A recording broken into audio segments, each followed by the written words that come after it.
on the Texas A&M Sports Network. From Learfield, live from Rudy's Country Store and Barbecue on Harvey Road in College Station. Welcome to the Aggie Volleyball Hour with Jamie Morrison. Brought to you by Rudy's Country Store and Barbecue.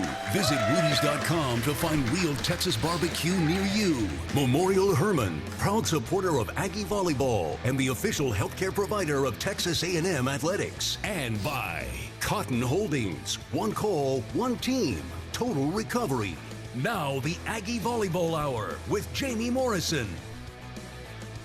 Well, you know it's a big deal, Coach, when your name makes it in the intro billboard. I was smiling at that. I was like, man, I made it in the world. I think people that know me don't love it or know that I don't love being the center of attention, so it makes me uncomfortable. But, man, like it's really cool that we're here and that volleyball has this. That's why we put your picture on the wall right up here. I appreciate that. Yeah. We get you here. Welcome, everybody, to the Aggie Volleyball Hour. It's the first ever Aggie Volleyball Hour, first of many, we hope, here. Matt Simon with you here, along with the head coach, Jamie Morrison. The Aggies 5-2 on the season, number 14 in the country entering this weekend. And I got to start with this, and I can't believe I'm saying it to you on September the 17th. Welcome home. I know. It feels great. Yeah. No, I've been telling people I feel like I'm back with the national team where you don't play home matches, but we get to experience a match in front of the 12th man this weekend, or 3 of them, and we're really excited for that. Yeah, and then it extends even past that into SEC play. Yep. But I want to start we'll go over the kind of the results of the season a little bit later in the show, but just the excitement of being home. And maybe it's something that I don't think you take for granted, but sometimes people can take it for granted. But when the team is gone for so long,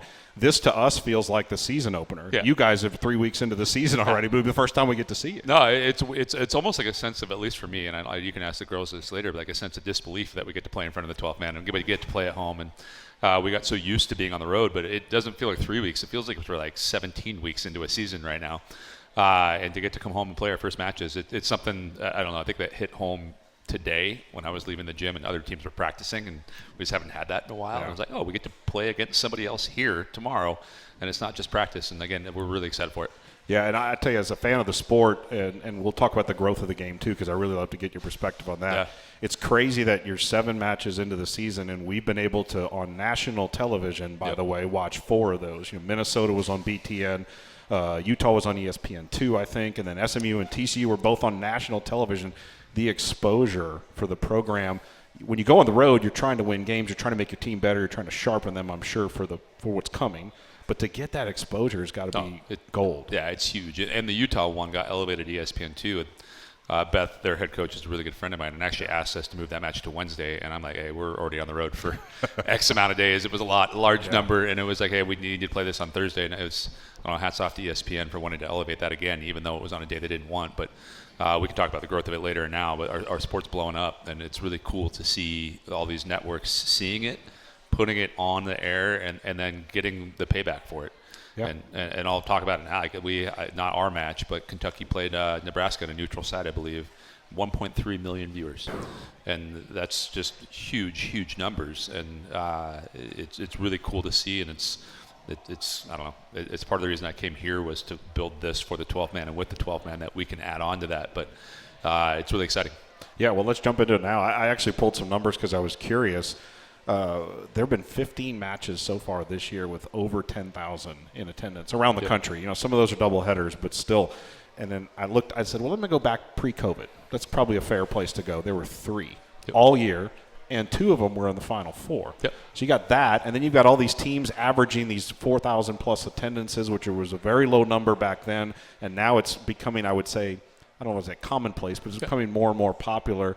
Nebraska and Creighton, I think last night set a new indoor attendance record. So as someone who loves the sport as much as you do, it's just got to make you just so happy to see the numbers, and then the TV numbers back it up, which sort of justifies it all. Yeah, no, I think on both sides. I was laughing because it's just funny that you have to qualify largest indoor attendance, because of that Nebraska game with 92,000. But I think it's something that we've been talking about as volleyball coaches for a while. And I think something that we're very proud of as we built the sport up into what it is. And it's just been at the merit of the sport and nothing else. And we've kind of been saying these things that if you put time into, if you put it on these networks, it will come. And it's coming to fruition right now. Yeah. And it's something that it's not just me, it's every single volleyball coach in the country that we're proud of, that we talk about. We talk about it in our SEC head coaches meetings about how do we, put some oomph behind the sport within the SEC, because I think right now we're up there in terms of one of the best volleyball conferences in the country. And you're starting to see that return. You're going to see it with the SEC tournament, I think, at the end of the year, and that being something that the SEC can market. I don't even know if I'm allowed to. I don't know what was publicly announced, but they basically came and have a title sponsor that's a bigger sponsor. I won't name the name just to try to, take away their thunder. I'll let them come out with that one. But people are caring about our sport, and it's a really awesome thing to see. Yeah, well, I think if you can put 15,000 plus in an arena for a Final Four match, let's start with those, and it doesn't have to have the word Nebraska in there. If it doesn't have to have the word Louisville in Louisville, these neutral sites are drawing these huge crowds. I thought, at least watching it on TV in the Pentagon, the crowd looked incredible. Because I'm like, in my head, you're going, well, who's going to come watch A&M in Minnesota in Sioux Falls, South Dakota on a Monday night? Full. Yeah, it was great. It was awesome. And I'll throw a shout out. Like, we had fans that traveled there, and Minnesota's a lot closer to Sioux Falls than we were. And I don't think there's any greater honor than you have that people like giving up their time and their energy to come support you when you're on the road that far away from home. And again, like, part of the reason why I came here, like you said it, like a game without the word Nebraska in it, like, those fans travel, and I think that can be built here, and it's being built right now. Yeah, one of the things, the steps that you're taking to build it here is you're always looking to find ways to improve the atmosphere at Reed, and I thought it was incredible last season. But I think fans know, but one of the big moves you made, which I can't wait to see, is the student section is now on the other side of the floor in the camera shot, and the most fun part is it's right behind the visiting bench as well as yours. Talk a little bit about that decision to make that move and how excited you are to see that sort of grow as the season goes on. Yeah, I know the other SEC coaches are probably going to assume because I wanted them in proximity to their bench, but that's not the reason.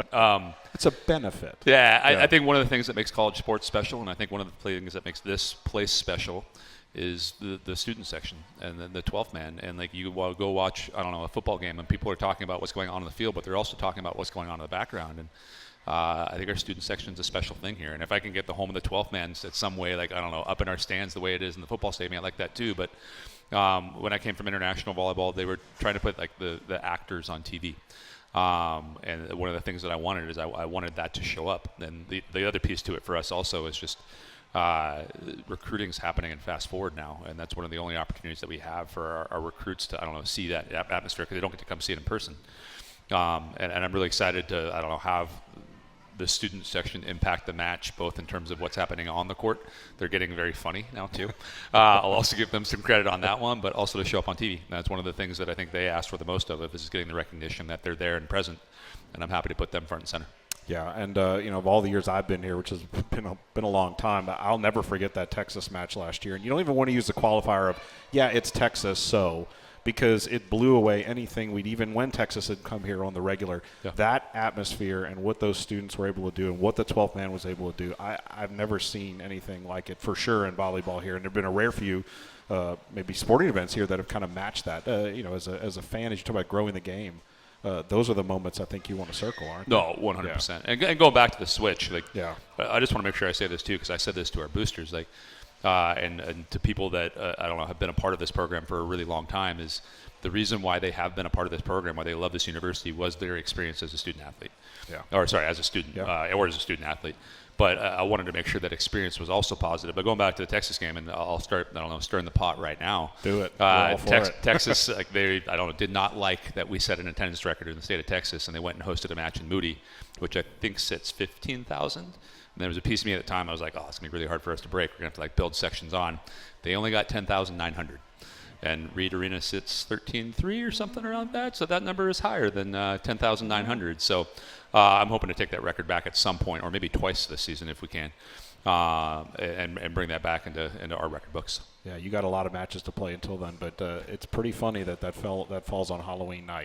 That might be an atmosphere of all atmospheres. No, it might be 100%. And we're trying to do some fun stuff around that if we can, to make sure we I think all audiences can come and enjoy that atmosphere. Yeah. All right, just getting started here on the first ever Aggie Volleyball Hour at Rudy's, 504 Harvey Road in College Station. If you're driving around town, come on by. The team is on their way. They'll be here near the end of the show. They're available for autographs and meet and greet with the fans as well. Again, tomorrow at 6 o'clock, Texas A&M's home opener on September the 18th, but it's still a big day for us, which is awesome. A&M in southeastern Louisiana, and then a match at 6 o'clock on Friday night against New Hampshire, 3 o'clock on Saturday against LMU, and then it just spirals past that. Your SEC opener is against a top 25 Missouri team on national television, which is a week from tonight, I think, actually. So they're coming fast and and furious for you here at Texas A&M Volleyball. So we'll take a quick break, and when we come back, more of the Aggie Volleyball Hour with Jamie Morrison live from Rudy's. This is Texas A&M Volleyball from Learfield.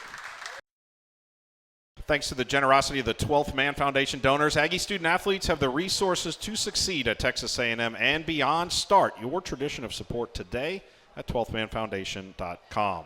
Welcome back. It's the Aggie Volleyball Hour. We're at Rudy's, 504 Harvey Road in College Station. Coming up in just a little bit, we'll talk with a couple of the Aggies. They've made their way over here in just a little bit. And then, as I mentioned earlier, the whole team will be here later near the end of the show, available for autographs, pictures, and all that with the 12th man. Texas A&M getting their home season underway tomorrow night at 6 against Southeastern Louisiana. And I kind of want to get to that eventually, Jamie, but your strength of schedule. We were talking about this a little during the break, and I'm a stat nerd. I like to dive into a lot of this stuff, and it's crazy what you put together. You did it for a reason with trying to really test your team. But as you start to look at some of these teams you played, like Minnesota, they're 8-1. Their only loss was to you, and then you've got these other teams. You got the TCUs and the SMUs, Utah on the road. All of these are either road or neutral site games. Yeah. Overall, maybe how you think the non-conference portion to this point is going to really help you when that committee sits down in November. Yeah, I think you got to look for signature wins, and I think the Minnesota match will be one of them. And you got to put together a schedule that, I don't know, simultaneously going to set you up RPI-wise for what's coming at the end of the year, but also set you up for a toughness that comes with what you need in this conference, which I said earlier I think is one of the best in the country. And I think we had a good mix of that. And I think we went on the road, and like you didn't even mention like Utah State. We were talking about before we came on the air. That was one of the toughest environments I've ever played in. Just you're in a little soapbox, and the student section's literally like grabbing on your players as they're serving. And that was just you look at the stats, and something just came out. We set a record for hitting efficiency, but like I never felt safe the entire 2 hours we were in that place. So. I think we came out battle tested. I think we came out, and we got to take care of business this weekend. Like our non-con isn't over yet.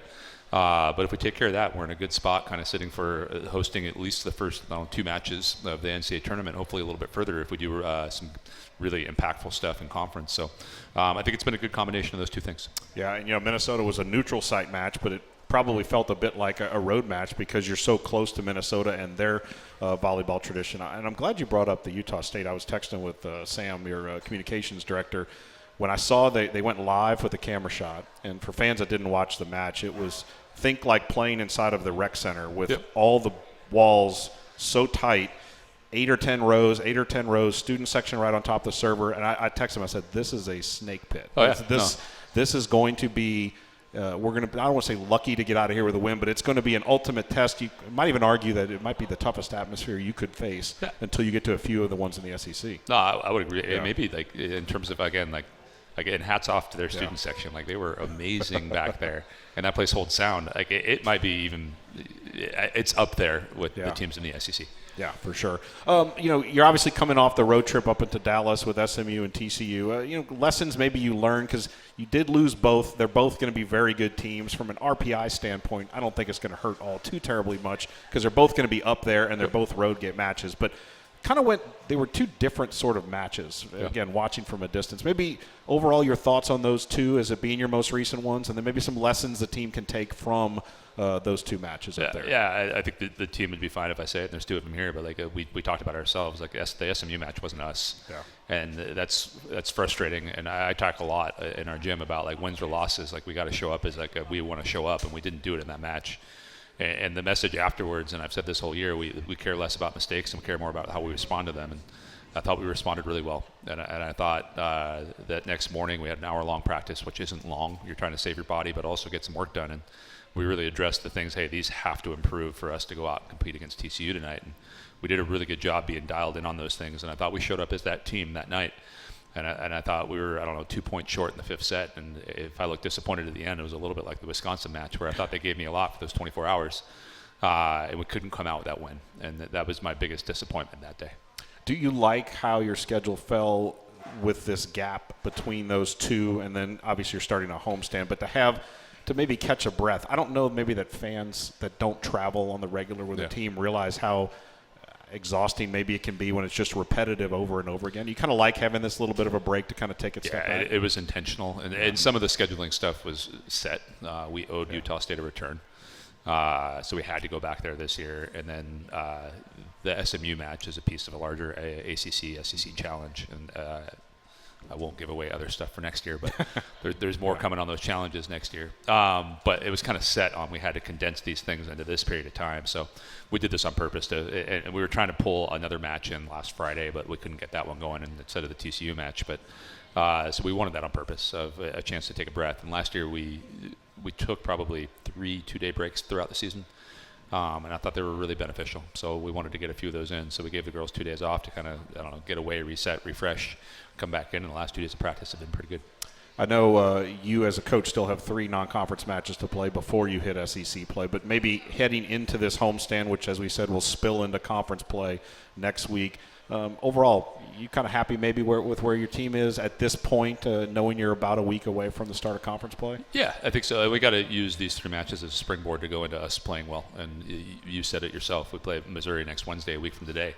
Who's a really good volleyball team. They have been, and I have a lot of respect for Dawn, their head coach. It's there, and she's done a really good job turning that program around, similar to the way that we have here at Texas A&M. And we got to use these, and it's not to say these are going to be easy. We got to come in, and I talked as we left practice, like it's the little things that are going to push us into being an elite team, and it's not the big things anymore that got us into being a good team right now.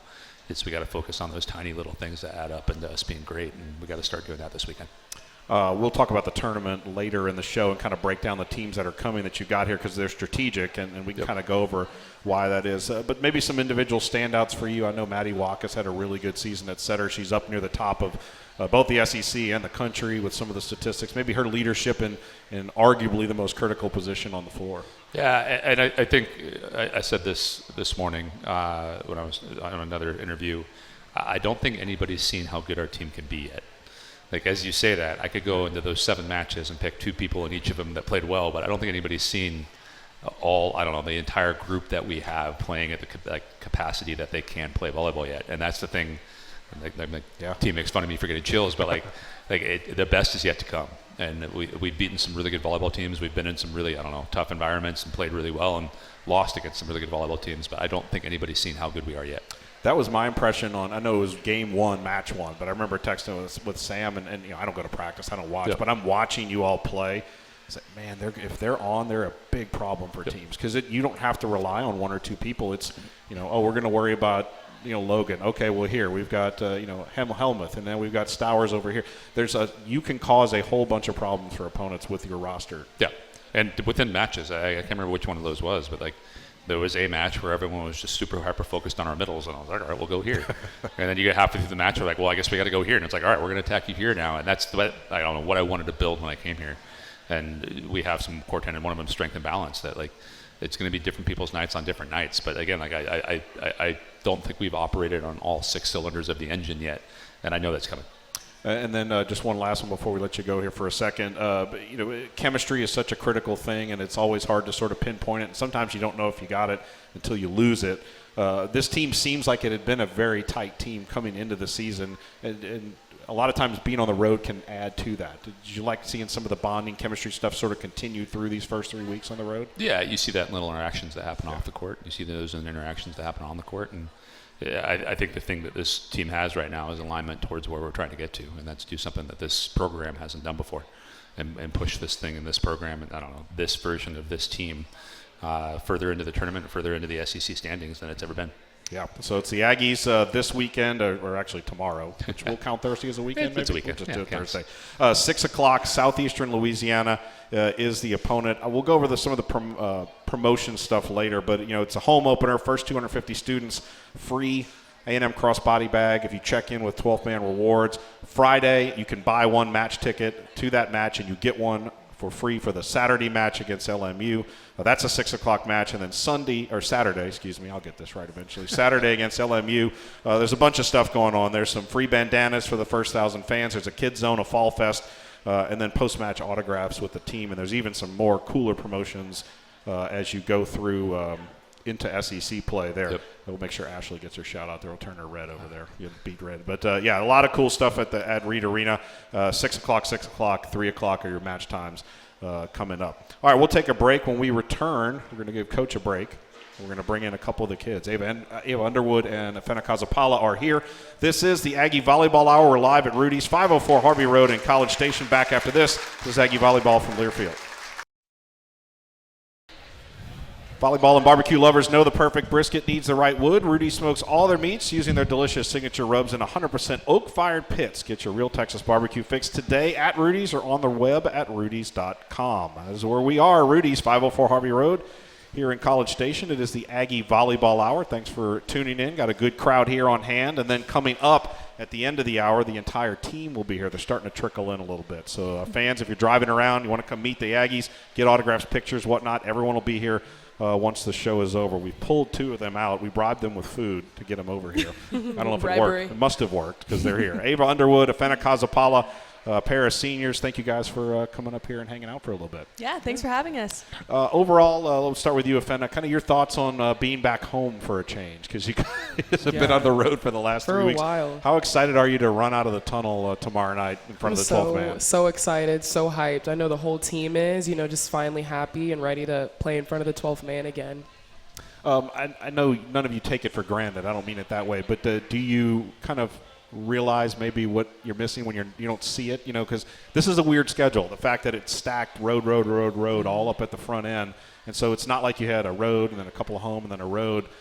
Maybe kind of make it even more exciting for you. Be out there? Yeah, to just finally have everybody back in College Station, like us, the team, the 12th man, just everybody back at Reed. And then, Ava, for you, both of you have obviously been here a while, but you've seen the growth of this program. You've seen the growth of the people in the stands. How excited are you to see the 12th man come out tomorrow? Oh, I'm so pumped. So ready to be back home. Of course, we had a good battle on the road, but coming back to College Station is just what we've been looking forward to. And the 12th man shows out like no other, and I will stand by that always. I grew up in Aggie, and so getting back here and getting to play in front of everybody, I just couldn't be more excited. Yeah, and you went into some pretty hostile environments these first couple of 3 weeks. We were talking about it during the break. Utah State with the student section and the fans being right on top. Is that maybe the top as far as atmosphere for you? I would say so, definitely on our road games. But I like to say that College Station is a lot more hostile for other teams. So that's how we ready like to be it. back. Keep Exactly. It nice that way. We keep it respectful, but we also get after them. So yeah. We're going to be nice to you until the match starts. Exactly. And then we'll be, kind of cordial. But you can go home with a loss, and then we'll be nice as you leave. It works out. Exactly. Ifenna, something maybe you all don't notice while you're playing in the match, but I talked to Jamie maybe before you guys got here. The exposure this sport has been seen, and it's been growing. The fact that you all played 7 matches already before you come home, 4 of them were on national television. What's that been like to be on national TV, and you've got the announcer? I mean, I guess the TV is there every time, but you're probably getting a lot more texts from people that were watching the matches. What's it been like to kind of get that exposure? Yeah, it's a huge honor, for first volleyball to be growing nationwide, but also us as a program. There's a lot more eyes on us, more attention. So that comes with great things for, again, the program and for us. Like, the exposure's been insane. Like you said, a lot more people reaching out after games, talking about the games. Jamie tells us all the time, like, people are always telling him, about our games. So just, knowing and understanding, the kind of stage that we're on now. Is that something as a senior, both of you obviously seniors and part of a very veteran class, is that one of the things you guys take from a leadership perspective to sort of keep those things in mind and in check and kind of work your way as a senior leader? Yeah, for sure. I think there's so many seniors on this team as well, and everybody has their own leadership role. It's not one size fits all. So I think that having so many seniors and then having those underclassmen under us, we just really get it done. We get after it in practice, in the weight room, and yeah. Hey, but pull the curtain back just a little bit on the locker room as far as the chemistry of this group. And again, as Fenna points out, the senior class, and it's gotten a little bigger each year.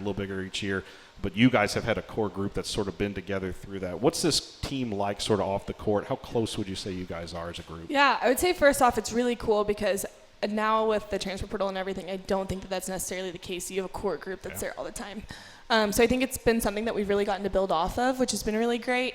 We all get along. We all love each other. We all just go after that common goal that we have, and it's really, really special. I mean, at the end of the day, our goal is to win. Our goal is to be there for each other and rely on each other, and so I think we do a really good job of that. And I think the dynamics, with us having a bunch of seniors and upperclassmen and then having our freshmen that have come in, we all mesh really well. We understand that we're an older sister presence for the younger kids, and they've done a really good job just stepping up to the game and being ready to work. And so I just think all around it's a really cool dynamic.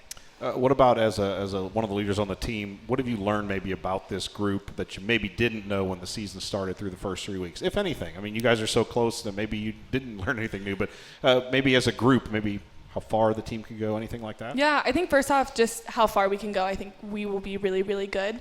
The other thing is just how we lean on each other through adversity. And just, we had 2 road losses that weren't ideal, but it happens. You got to move on. But I think that our response is what is going to make the most difference. So I think that that's really big.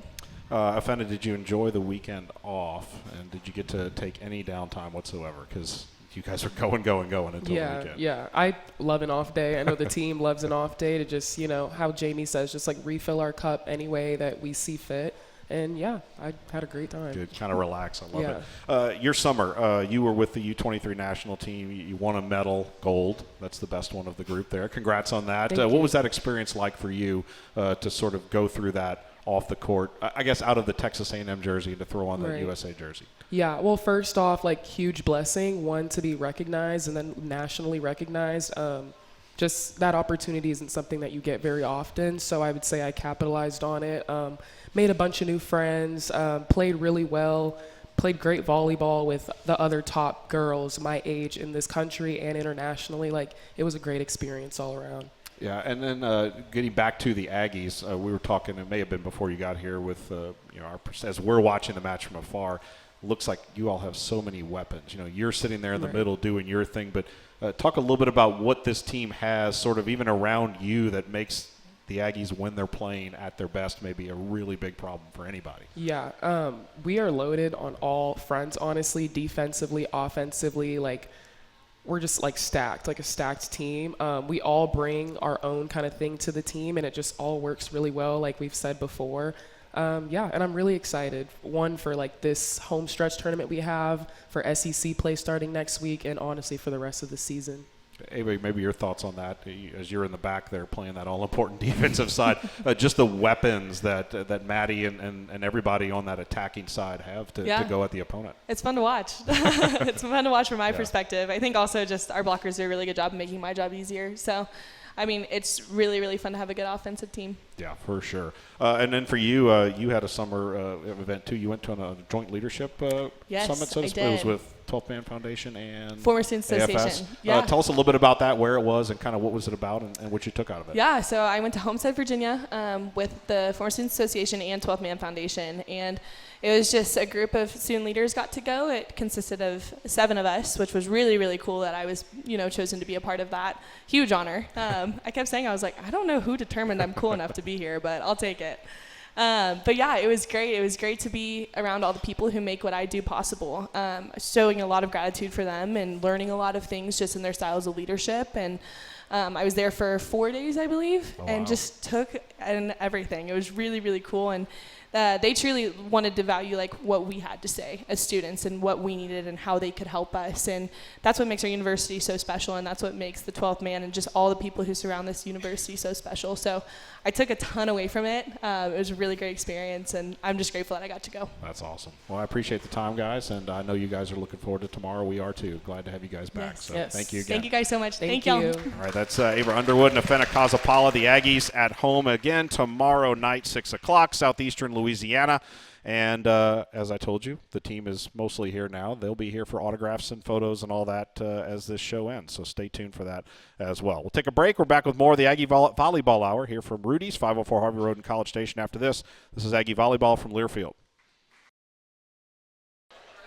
We are back at Rudy's Barbecue, 504 Harvey Road here in College Station. This is the Aggie Volleyball Hour. Next week, not quite at this time, but in an hour or so, 8 o'clock, the Aggie Football Hour with Mike Elko will return as the Aggies get set to host the Auburn Tigers at Kyle Field. Did you get a chance to watch that football game on Saturday? I watched the whole thing from beginning to end, and that was one heck of a drive at the end. And just to get called back on a holding call and then all of a sudden have the resilience to drive down the field and score a game-winning touchdown was pretty impressive. I don't know if a lot of fans know this. You guys as a coaching group, your head coaches, you guys seem to be a pretty tight-knit group of people, from what I hear from some of the other coaches. Yeah, I think it's gotten tighter. And credit to Mike also. I think he does a really good job. And there's some football coaches out there that are like, hey, I'm going to stay over here. And he's been really involved. And I remember the Friday before they played their first game, I got a text from him being like, "Hey, congrats on the Minnesota one. Sorry, this is like 5 days late." And I'm like, "You have a game to go in tomorrow." But I think to him and I think to all of us, it's been a really supportive. And I think the thing, like as I'm getting my feet set underneath of me, and I feel like I'm hitting my stride as a head coach. One of my goals is to try to do some stuff that we were doing with the Olympic Committee with our head coaches, because there's a wealth of knowledge here too. And we're all super supportive of each other, and I think there can be a little bit more information sharing. Not that it's like people are trying to like keep things to themselves. It's just one of the benefits for us is we have these amazing facilities, but it kind of separates us where other schools, you're right down a hall from another head coach, and you can kind of go pick their brain. And I want to try to find ways to get a little bit more communication amongst us that we can go do those things or do a social like weekend or something along those lines. So it's really good, and I think it's going to get better. That's one thing I wanted to ask you too, because yes, football is very different than volleyball, but you as a coach, as you're trying to learn and hone your craft and get better, you're noticing some things maybe that fans may not pick up on while they're watching games. Oh, 100%. Or I don't know, like a lot of people are, man, you're always present in all these fundraising things. Like I like to hear other head coaches talk also.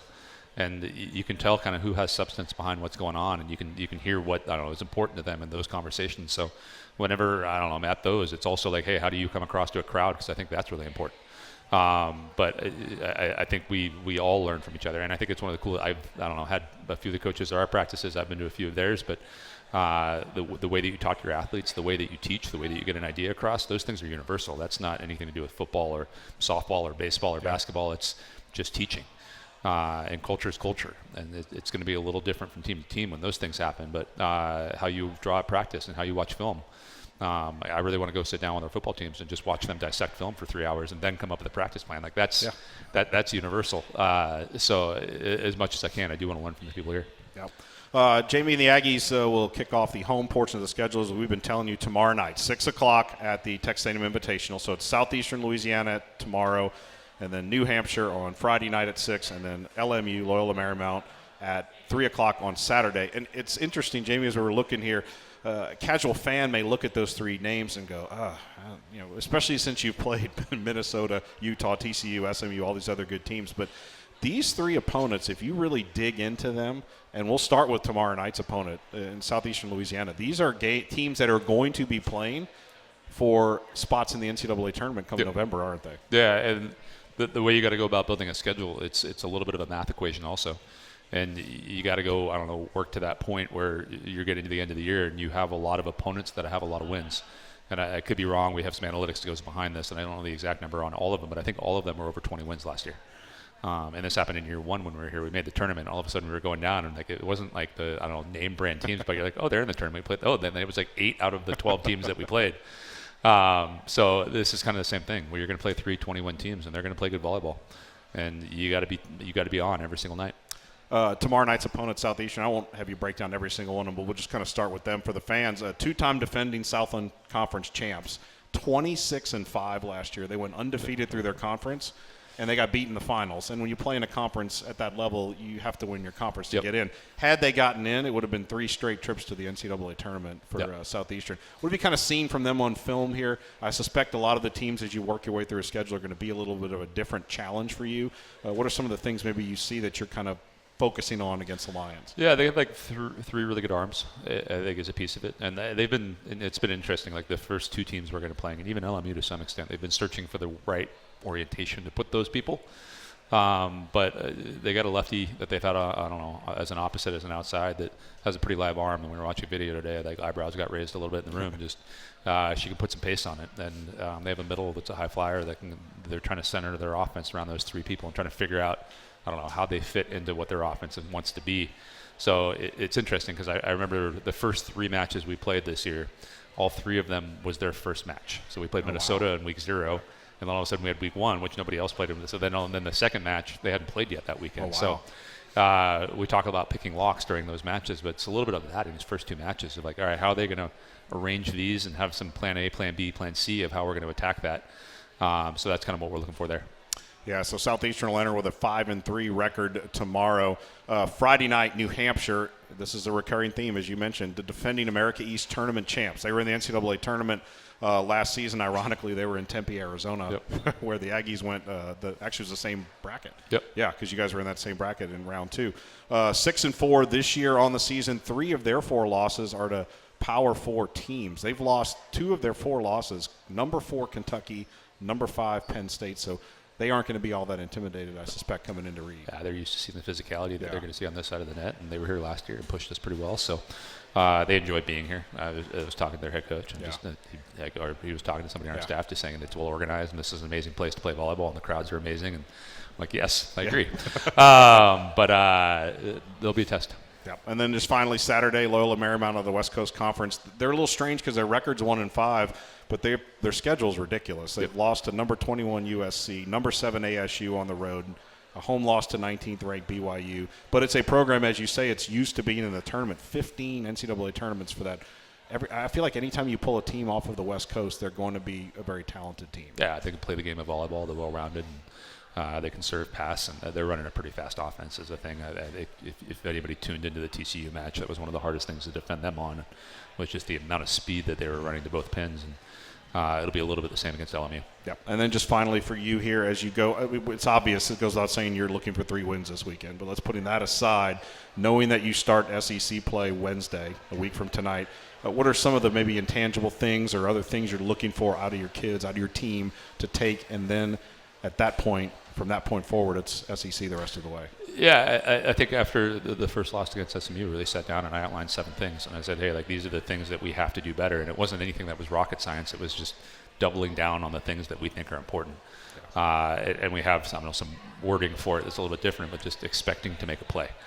And there was a little bit of waiting for somebody else to make a play in that. And I got a lot better again in that next match. And I think it's that. I think it's a serve pass game, what we can do in there. And I think it's running our offense to its full capacity. Like I said earlier, I don't think we've operated on all cylinders yet. And I'd love to see that start to happen as this happens. It's like a car kind of just getting into like 5th gear, like, all right, we're ready to go now. Yeah. As we get through the weekend. And we talked about that during scouting this morning, and especially just because we don't know exactly how those pieces are going to fit. Like, let's make this about us.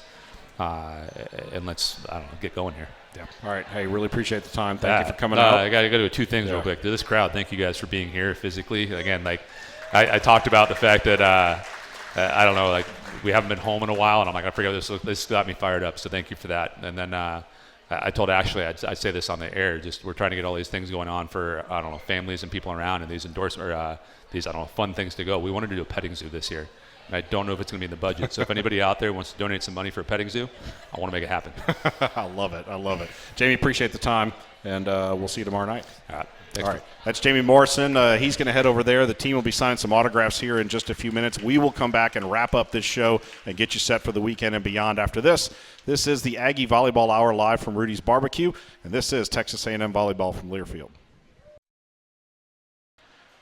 Our next edition of the Aggie Volleyball Hour will be Wednesday, October the 15th here at Rudy's, 6 o'clock. And then Wednesday, October the 29th will be the final in-person edition of the Aggie Volleyball Hour. The Aggie Football Hour with Coach Elko will be back next Wednesday night, a week from tonight at 8 o'clock. It is presented by Capital Farm Credit. And then we'll have an Aggie Soccer Hour on October the 1st, followed by the Aggie Football Hour. So a lot of coaches' shows here at Rudy's. Come on out and join us. The Aggies are here, and they'll be signing autographs here in a sec. So if you're here in the restaurant, definitely make sure you get to go say hi to the team. Quick look right now while we have a few minutes around the SEC. There are 6 teams in the latest coaches poll. Texas, number 2 in the nation, leading the way. Then Kentucky, number 6. And then your Aggies are 14. Florida, 15. Missouri, 22. They will be here 1 week from tonight at Reed Arena. And then Tennessee, a top 25 team as well. So 6 teams in the poll. And then if you look around the SEC, some of the marquee matchups going on tonight here in about an hour, TCU will be at Texas on ESPNU at 8 o'clock. That's a top 10 matchup. Tomorrow, number 6 Kentucky at number 3 Louisville. That's on national TV. And then Friday, Baylor, a top 20 team, will be at Texas. That's another one on national television as well. So a lot of teams, in the SEC and some of the teams on your Aggie schedule that are going to be playing on national TV and get a lot of attention there.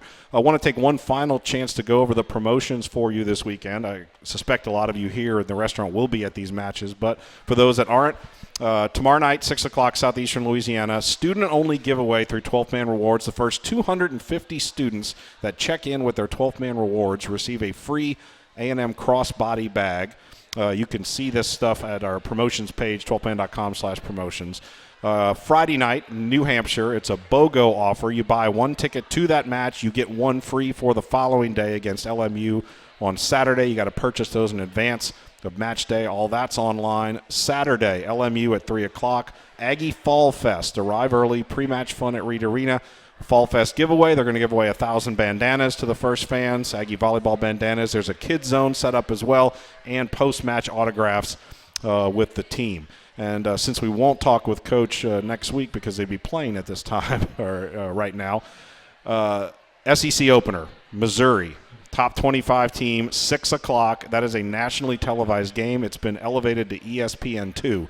That is a week from right now, actually. They'll be in the middle of the match. It's fish camp night for that match. So on the 24th against Missouri, the first 1,000 fans, not necessarily students, the first 1,000 fans receive a free Monster Block foam noodle set. There's some student promotions with digs and drinks vouchers. First 300 students will receive some vouchers for that. And as I said, fish camp match. Free admission. If you have a fish camp shirt from this year, students, you get in free for that. And then a really cool promotion the following Friday. So this is not this Friday, but the next Friday, the 26th. It is the day before the football game against Auburn, against Vanderbilt. Vanderbilt is a brand-new volleyball program. This is year one for them. Multiple offers for that. There's an Aggie meal pack. There's some student giveaways as well. But this is pretty cool. If you show your Auburn digital ticket for the football game, you can get in free to the volleyball match the day before against Vanderbilt. And I was informed by a reliable source over there that if you visit the Howdy table at the entrance of that Vanderbilt match, so that's next Friday, you can show your football ticket and you have a chance to win 2 sideline passes to the football game the next day. So that is I got the thumbs up, so I got it right. That's good. Excellent work there. So that's the Aggies' next 2 matches following this tournament. They're both in SEC play. And then following that, we don't want to get too far down the road, but it is before the next show. October the 8th, Kentucky comes here. Kentucky picked to win the SEC. They come to Reed on national television. So a lot of opportunities to showcase the 12th man in front of some very rowdy crowds and national television cameras as well. So again, one final time, 6 o'clock tomorrow night against Southeastern Louisiana, 6 o'clock New Hampshire on Friday, and then LMU on Saturday. The homestand continues next week, Wednesday, Missouri, 6 o'clock, and then Friday, 6:30 against Vanderbilt. And that'll do it for us on this edition of the Aggie Volleyball Hour. I want to thank our engineer, Kevin Menchow, right here in restaurant, and then Adam back at the Bryan Broadcasting Studios for his help. Thanks to Jamie and Ava and Ifenna for their time, and hope to see everybody out at Reed Arena for this 5-match homestand, which gets going tomorrow night. Your Aggies, ranked 14th in the nation, finally back home at Reed Arena. So we'll see you out there again. Appreciate everybody tuning in. This has been the Aggie Volleyball Hour from Learfield.